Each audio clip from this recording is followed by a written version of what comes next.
Bonjour à tous, bienvenue sur ma chaîne, la chaîne de Super Beyond 10 pour une vidéo spéciale dessin animé. Et oui, depuis le temps que je l'annonce, je sais bien que ça fait à peu près 10 jours que je vous dis que je vais la poster, mais j'étais tellement pris par le Resident Evil Révélation, le let's play sur le nouveau Resident Evil, que j'ai pris un petit peu de retard pour tourner cette vidéo consacrée, à mon avis, sur les dessins animés de l'âge d'or des dessins animés, c'est-à-dire dans les années 70-80, qui sont tout simplement la période qui est pour moi la meilleure en ce qui concerne tous les dessins animés. Alors après Goldorak, je ne pouvais pas passer à côté de cet Ulysse 31. Alors pourquoi Ulysse 31? Ça peut paraître bizarre parce que ça pourrait être un peu plus enfantin, on va dire.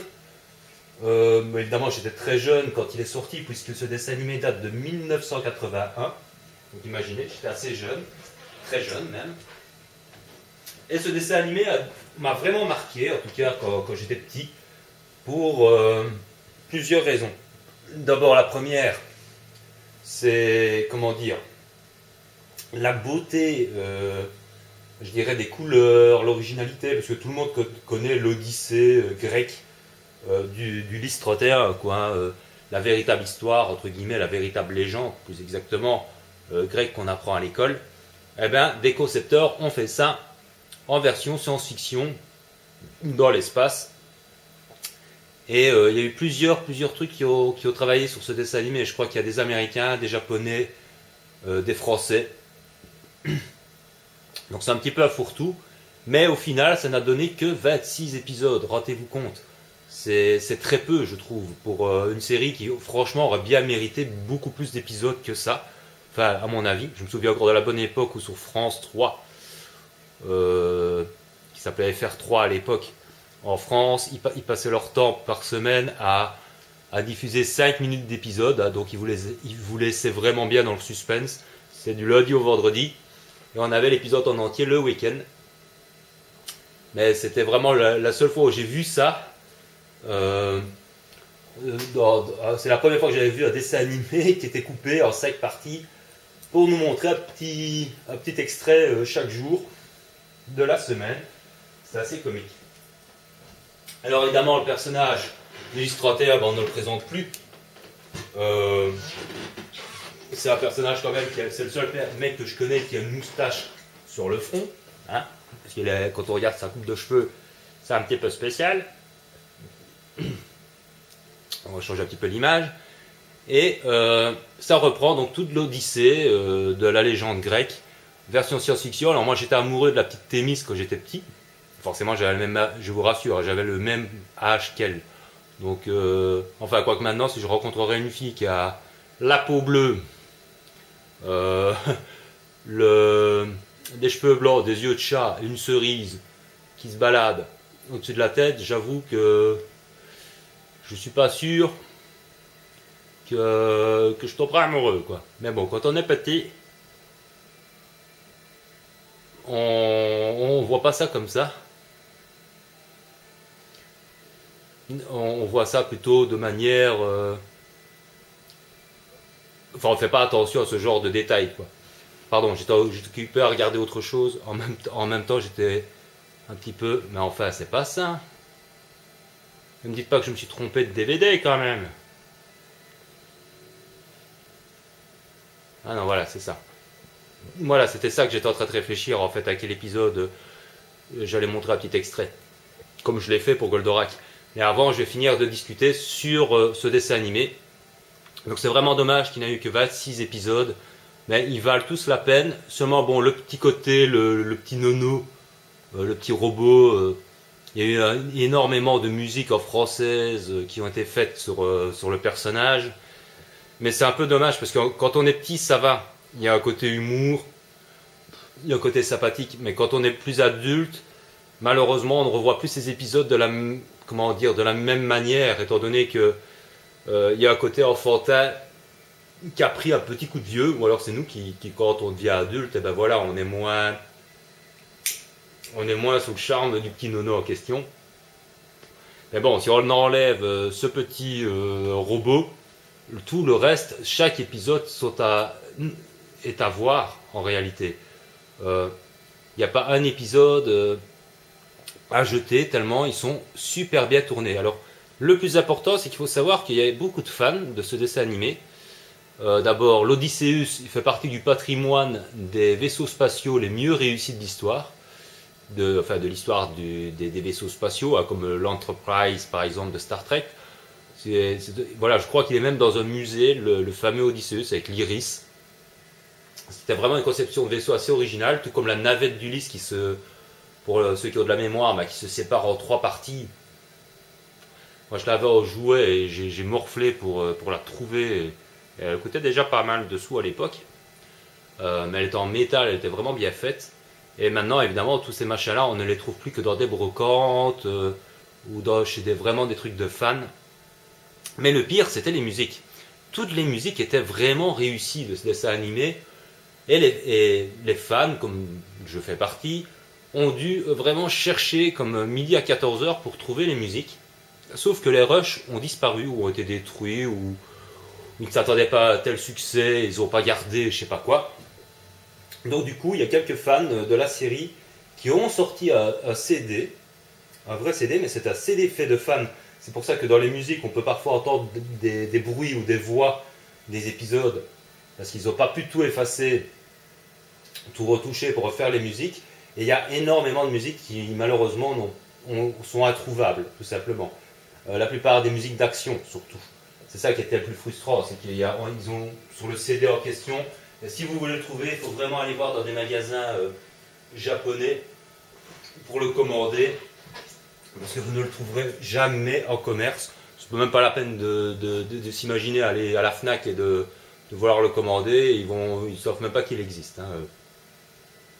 Il est tout simplement introuvable, donc il faut vraiment le commander dans des magasins vraiment spécialisés. Donc c'est pour ceux qui veulent vraiment les musiques. Bon, entre guillemets, elles sont trouvables sur internet, mais c'est illégal, donc je vous conseille quand même de le commander dans les magasins japonais. Ça risque de vous coûter une fraise, mais bon, tant pis, hein, c'est ça qui est le problématique. C'est un truc qui est français, enfin en partie, et c'est le truc qui est le plus introuvable. C'est un peu comme Goldorak à l'époque, comme je vous disais, mais là, c'est parce qu'il y a des problèmes de droits d'auteur. Ils sont 50 à avoir les droits d'auteur de Goldorak, c'est pour ça qu'on n'aura jamais de suite. Pour ça qu'on aura la Toy Animation ne sortira probablement jamais les DVD en Europe, parce qu'ils sont toujours en conflit avec d'autres qui ont aussi des droits d'auteur dessus, mais ils veulent chacun leur partie du pognon, donc ils ne tombent pas d'accord. Donc ça a été très frustrant, mais pour ça il faut voir la vidéo que j'ai faite sur Goldorak pour comprendre. Pour Ulysse c'est plus simple, les DVD sont totalement trouvables dans le commerce, hein, donc ça au moins il n'y a pas de souci. Vous pourrez les trouver. D'ailleurs ça vient donc d'un DVD ici. Et alors que dire sur l'histoire? Donc elle contient 26 épisodes, les personnages sont attachants. L'histoire en elle-même est vraiment prenante, même si c'est inspiré forcément d'une Odyssée, donc c'était pas quelque chose d'original, on va dire, à la base, hein, pour faire les scénarios. Mais la mise en scène, le fait que ça se passe, c'est un peu science-fiction, voilà, l'épée laser qui fait penser à Star Wars, le fameux bouclier transparent que j'adorais, que j'adore toujours comme arme d'ailleurs. C'est dommage qu'il n'y a pas ça dans des jeux vidéo, dans d'autres dessins animés, parce que j'étais vraiment amoureux du bouclier transparent, moi je sais pas pourquoi. J'aimais bien ça. Le pistolet laser, forcément, la ceinture qui permettait de voler, la télékinésie de Thémis qui pouvait servir, et en plus elle était beaucoup plus intelligente, elle venait de Zotra, une planète lointaine, avec son frère Nomaios, et ils étaient donc prisonniers du Cyclope, entre guillemets, et Ulysse les libère, et détruit le Cyclope, on connaît l'histoire, et les dieux se vengent, les dieux de l'Olympe se vengent en le condamnant à errer dans l'Olympe à jamais, sauf qu'il finira par trouver la sortie quand même. Mais bon, tout ça dans l'ensemble donne vraiment des épisodes vraiment assez sympas à regarder. Et moi ça m'a vraiment touché, je ne sais pas pourquoi, à l'époque en 81, je ne voulais rater aucun épisode, je me levais même le matin pour regarder, je ne sais plus dans quelle émission ça passait. Moi qui n'étais pas du matin, je me levais le dimanche matin pour regarder. Et c'est quand même été diffusé de 81 à 83 parce qu'il y a eu des rediffusions un tir à l'arigot, comme je vous l'ai dit. Sur France 3, ils ont même passé des petits extraits tous les jours de la semaine, c'était assez comique. Je crois que c'est le seul dessin animé qui a eu ce droit à ce traitement-là, mais enfin, bref. Et pour le reste, ben voilà, on peut regretter simplement le peu d'épisodes, 26 épisodes, c'est comme s'il y avait qu'une saison de Goldorak. C'est dommage. Ce serait bien de retrouver ce genre de dessin animé aujourd'hui, tout ça, parce que en même temps, bon, il y a de l'action, mais il y a une histoire, les personnages sont attachants, c'est pas de la violence, du pam boum à longueur de temps. Bon, il y a un petit côté enfantin parfois dans les ennemis. Ici, pour finir la vidéo, je vais vous montrer un extrait d'un de mes épisodes préférés, surtout pour la musique. Voilà, pour ceux qui sont amoureux de ce dessin animé, ben, j'espère leur faire plaisir en leur passant cet extrait, parce que cette musique est tout simplement introuvable, même que ce soit même sur internet, vous ne la trouverez pas. Sauf bah, s'il y a des mecs comme moi qui les ont mis, mais j'ai jamais trouvé. Quoi qu'il y ait eu un soundtrack qui a été fait, un montage qui a été fait par, je ne me rappelle plus son nom, où on voit qu'au début on s'inspirait de l'Empire contre-attaque pour le bruit des machines du début du film de l'Empire contre-attaque pour une des musiques d'Ulysse. Mais c'est pas celle que je vais vous proposer parce que celle-là elle est trouvable donc sur internet, mais c'est un montage fait par des fans qui est pas mal fait, hein, mais c'est un peu répétitif parce qu'on voit bien que c'est un montage parce qu'ils ont peut-être une minute de musique et ils en font 3-4 minutes. Ben, c'est à répétition, ils ont peut-être un petit peu modifié le rythme ou le son de la musique, mais enfin c'était pas mal fait, surtout qu'ils avaient tourné ça en clip. Mais bon, je l'avais, mais ça je n'oserais pas vous le mettre sur YouTube, parce qu'à l'époque c'était sur Dailymotion, mais sur YouTube maintenant avec les droits d'auteur, vous savez comment ça va, hein, donc je ne prendrai pas le risque de vous mettre une vidéo entière d'une musique, d'un montage de quelqu'un d'autre, parce que voilà, hein, je ne tiens pas à faire engueuler, j'espère quand même qu'on va me foutre la paix. Ici il s'agit de dessins animés, je ne spoil absolument pas, c'est mon avis sur des dessins animés, donc comme je le faisais sur des films. Maintenant, quand je fais des vidéos à avis sur des films, je ne montre plus aucun extrait, parce que comme je vous l'ai dit avec l'Exorciste, j'avais fait une vidéo à avis sur l'Exorciste, je me la suis fait niquer, parce que j'avais osé montrer une minute du film, alors que vous trouvez des milliers de vidéos sur l'Exorciste sur YouTube, qui spoilent un millier de fois de plus le film, par rapport à ma vidéo à moi qui ne spoilait rien du tout. Donc voilà, c'est pour ça que j'avais été un petit peu refroidi avec YouTube, parce que bon, ces histoires de droits d'auteur, c'est quand même complètement bidon, hein. Il suffit simplement de... Sinon, on peut rien mettre sur YouTube, quoi, tout simplement, hein, comme je l'ai déjà dit. Donc ici, moi, je ne prendrai pas le risque. Je vais évidemment vous mettre un petit extrait de la musique, mais ce n'est qu'un extrait d'une minute, c'est vraiment pour vous faire plaisir, parce que cette musique est tout simplement introuvable, c'est pendant le combat contre l'hydre. Donc évidemment, je ne vous laisserai pas le combat en entier. Si vous voulez savoir la fin des combats, il faudra acheter les DVD. Et franchement, je vous le conseille. Si vous ne savez pas quoi acheter comme bon dessin animé, comme bon box de dessin animé, eh ben, je vous conseille de l'acheter, même d'occasion, des trucs comme ça. Vous passerez vraiment des bons moments à regarder ce dessin animé pour la jeunesse et tout ça. C'est visible même par les enfants, hein, que vous soyez petit, si vous avez 6 ans, c'est pas un problème. Et que vous ayez 20 ans, c'est pas un problème non plus. Parce que voilà, il y a vraiment des vous serez vraiment bien pris par l'histoire. En tout cas, moi, ça fait partie des dessins animés que j'aime le plus. Je sais pas comment vous expliquer ça, mais enfin, j'arrive pas à... Oh bon Dieu. Bon d'accord, voilà. Alors, on va y aller pour le petit extrait, mais je vais avancer le machin. Donc le seul petit truc qu'on pourrait critiquer sur ce dessin animé, c'est l'ancrage.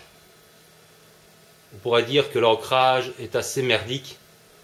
Pas pour les décors, mais pour les personnages, c'est un petit peu dommage. Enfin, je vous laisse avec la musique. Profitez-en bien. C'est exclusif sur Internet.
pas, Nono. Je me demande, oui. On va essayer par ici.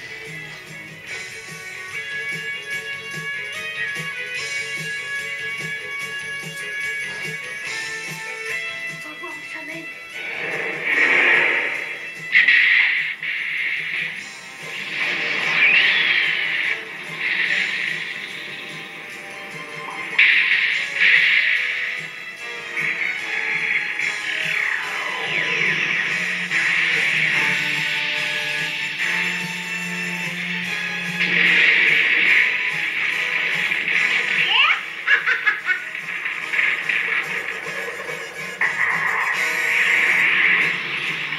Ulysse, n'approche pas.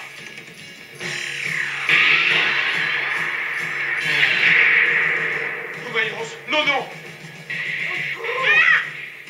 C'est votre fin, pauvres humains!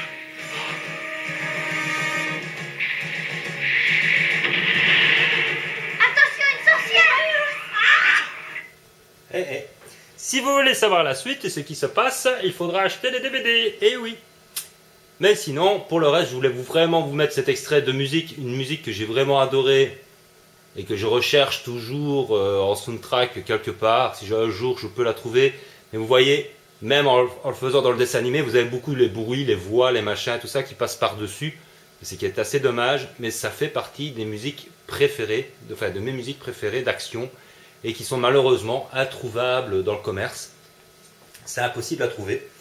Donc j'espère que cette vidéo sur ce deuxième dessin animé sur ma chaîne vous fera plaisir, vous donnera envie de voir ce style de dessin animé qui est totalement atypique, hein, qui ne ressemble à aucun autre, étant donné qu'il sort, le scénario vient donc d'une odyssée grecque, hein, comme c'est normal qu'il soit barbu, hein, puisque c'est un des rares héros à être barbu, mais à l'époque les Grecs ils étaient barbus, c'était un signe de virilité. C'est pour ça par exemple qu'Hercule était barbu, etc., etc. Les Grecs, c'était, voilà, c'est un mec qui n'avait pas de barbe, n'était qu'un enfant, quoi, pour eux, dans leur mentalité à l'époque.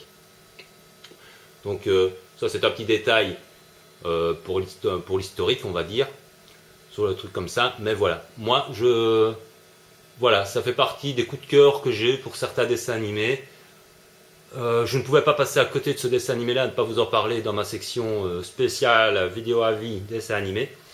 Donc c'était la deuxième vidéo consacrée au dessin animé. Il y aura la troisième, je vous laisse la surprise de laquelle. J'espère que mes goûts vous plairont et qu'ils seront partagés. N'hésitez pas à aimer et commenter la vidéo si vous aimez.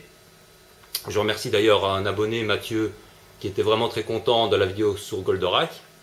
Ben, c'est pour ça que je l'ai fait, hein, c'est pour faire plaisir, c'est pour partager, ça sert ça aussi YouTube, à faire découvrir des choses que peut-être des générations de maintenant ne connaissent pas, ou se disent c'est trop vieux, ou trucs comme ça. Non, franchement, il y a vraiment des bijoux qui datent des années 70, 70, des années 80, vraiment à découvrir si vous êtes passé à côté. Donc moi je vous donne rendez-vous très vite pour la suite du Resident Evil Révélation en let's play, hein, en jeu, et une troisième vidéo sur les dessins animés qui viendra en son temps. Je ne peux pas vous donner la date, je n'en sais rien. C'est un petit peu comme mon planning, quoi, comment je m'arrange pour tourner les vidéos. Parce que j'essaie de ne pas trop intercaler entre un let's play et de mettre d'autres vidéos pour pas faire un petit peu, parce que je ne fais pas des playlists, parce que bon, je sais pas, j'aime pas quand je vais sur d'autres chaînes et qu'il y a des playlists et tout ça, il faut fouiller, vous risquez de passer à côté, de pas faire gaffe que ça a été fait, il faut les faire défiler maintenant. Donc voilà, si quelqu'un a fait un jeu il y a longtemps sur une playlist, eh ben, si vous ne faites pas défiler la playlist, ben, vous ne les trouverez pas. Vous risquez de passer à côté, donc je ne fais jamais de playlist. Mais bon, j'essaye de ne pas non plus de faire un fourre-tout quand je fais un let's play, j'essaye quand même qu'il y ait un suivi. Et de temps en temps, on va appeler ça des entractes. Et je fais alors des vidéos sur des films, des dessins animés, peut-être des feuilletons, ça viendra peut-être. Je vois beaucoup sur ma chaîne qu'il y en a beaucoup qui aiment La Petite Maison à la Prairie. J'étais très surpris parce que j'avais mis 2 parodies que je trouve géniales et apparemment ces vidéos plaisent énormément. Donc je ferai peut-être une vidéo aussi sur La Petite Maison à la Prairie. Et oui, comme de quoi j'ai des goûts variés, hein. Vous avez remarqué que j'adore les films d'horreur, mais ça ne m'empêche pas d'aimer La Petite Maison à la Prairie en même temps. Enfin, pas en même temps, non. Je suis pas complètement fou non plus, je ne regarde pas un film d'horreur et La Petite Maison à la Prairie en même temps dans la journée. Enfin si, dans la journée si, mais pas l'un à la suite de l'autre. Ça dépend de mon humeur. Mais enfin, ce que je veux dire par là, c'est que mes goûts sont très variés. Et en même temps, j'aime aussi les dessins animés. C'est mon petit côté enfantin à moi. Et évidemment, bon, ça peut toujours surprendre, mais ne perdez jamais votre âme d'enfant. Ce sera le mot de la fin pour cette vidéo. Gardez-la bien, cette âme d'enfant, parce que c'est précieux. Sur ce, portez-vous bien. Prenez soin de vous et de ceux que vous aimez. Et moi, je vous dis à très bientôt pour de nouvelles aventures. Ciao, ciao. C'est 5 minutes d'épisode, hein, donc il vous laissait vraiment bien dans le suspense. C'est du lundi au vendredi. Et on avait l'épisode en entier le week-end. Mais c'était vraiment la seule fois où j'ai vu ça. C'est la première fois que j'avais vu un dessin animé qui était coupé en 5 parties pour nous montrer un petit extrait chaque jour de la semaine. C'est assez comique. Alors évidemment, le personnage d'Ulysse 31, on ne le présente plus. C'est un personnage quand même, c'est le seul mec que je connais qui a une moustache sur le front. Hein, parce que quand on regarde sa coupe de cheveux, c'est un petit peu spécial. On va changer un petit peu l'image. Et ça reprend donc toute l'Odyssée de la légende grecque, version science-fiction. Alors moi j'étais amoureux de la petite Thémis quand j'étais petit. Forcément j'avais le même âge, je vous rassure, j'avais le même âge qu'elle. Donc enfin quoique maintenant si je rencontrerais une fille qui a la peau bleue, des cheveux blancs, des yeux de chat, une cerise qui se balade au-dessus de la tête, j'avoue que je suis pas sûr que je tomberai amoureux, quoi. Mais bon, quand on est petit, on voit pas ça comme ça. On passait à côté de cet Ulysse 31. Alors pourquoi Ulysse 31? Ça peut paraître bizarre parce que ça pourrait être un peu plus enfantin, on va dire.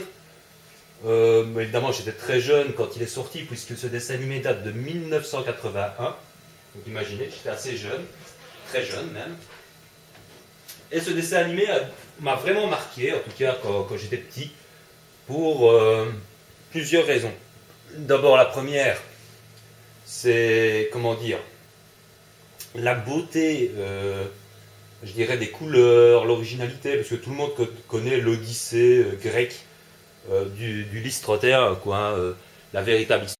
Bonjour à tous, bienvenue sur ma chaîne, la chaîne de Super Beyond 10, pour une vidéo spéciale dessin animé. Et oui, depuis le temps que je l'annonce, je sais bien que ça fait à peu près 10 jours que je vous dis que je vais la poster, mais j'étais tellement pris par le Resident Evil Révélation, le let's play sur le nouveau Resident Evil, que j'ai pris un petit peu de retard pour tourner cette vidéo consacrée, à mon avis, sur les dessins animés de l'âge d'or, hein, des dessins animés, c'est-à-dire dans les années 70-80, qui sont tout simplement la période qui est pour moi la meilleure en ce qui concerne tous les dessins animés. Alors après Goldorak, je ne pouvais pas, histoire entre guillemets, la véritable légende, plus exactement grecque qu'on apprend à l'école, eh bien des concepteurs ont fait ça en version science-fiction dans l'espace. Et il y a eu plusieurs trucs qui ont travaillé sur ce dessin animé. Je crois qu'il y a des Américains, des Japonais, des Français. Donc c'est un petit peu à fourre-tout. Mais au final, ça n'a donné que 26 épisodes. Rendez-vous compte. C'est très peu, je trouve, pour une série qui, franchement, aurait bien mérité beaucoup plus d'épisodes que ça. Enfin, à mon avis. Je me souviens encore de la bonne époque où sur France 3, qui s'appelait FR3 à l'époque, en France, ils passaient leur temps par semaine à diffuser